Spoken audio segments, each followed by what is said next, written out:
రెండు ఎన్నికల్లో ప్రభావితమైన అంశంగా ఉంది వివేకానంద రెడ్డి హత్య కేసు.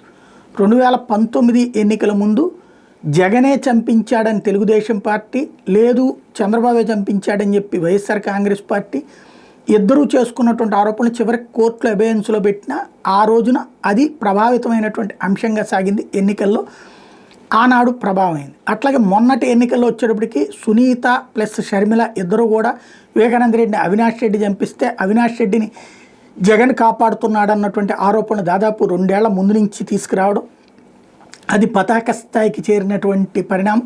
ఫైనల్గా జగన్ ఓటమిలో కడప జిల్లాలో కూడా భారీగా ఓడిపోవడం, రాయలసీమలో భారీగా దెబ్బతినడంలో కీలక పాత్ర అయింది. ఇప్పుడు ఆ కేసుకు సంబంధించి ఈ 7 నెలలు అయింది.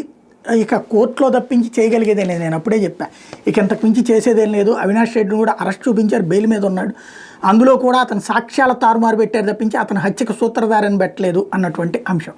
భాస్కర్ రెడ్డి అవినాష్ రెడ్డిల మీద పెట్టినటువంటి కేసు ఏంటంటే సాక్ష్యాలు తారుమారు చేశారు, అక్కడ తుడిచేయడం, ఇట్లాంటి వాటిట్లోని. అంతే తప్పించి మర్డర్ చేశాడని పెట్టలేదు వాళ్ళని, లేదా మర్డర్కి సూత్రధారులని పెట్టలేదు. మర్డర్కి సూత్రధారులు ఎలా పెట్టుకొచ్చేసారు మిగతా వాళ్ళని ఇంతకుముందే ప్రస్తావించుకున్నాం.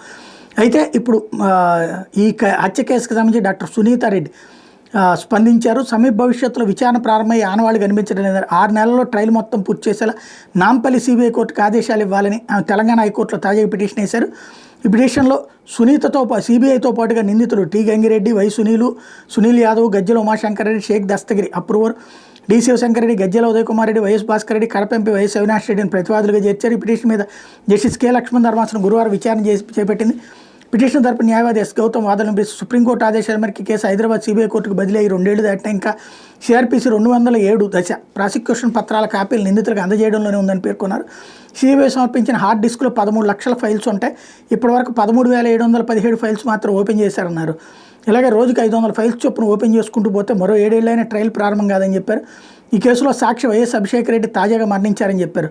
ట్రయల్ ప్రారంభం కాకపోతే ఇబ్బందులు వస్తాయని నిందితులందరికీ నోటీసులు జారీ చేయాలని కోరారు. వాదనమైన ధర్మాసనం నిందితులకు నోటీసులు ఇస్తే ఏం లాభం, మేము ట్రయల్కి సహకరిస్తున్నామని చెప్తారని వ్యాఖ్యానించింది. ఈ పిటిషన్ మీద మంగళవారం విచారణ చేపడతామని పేర్కొంటూ విచారణ ఫిబ్రవరి 4కి వాయిదా వేసింది.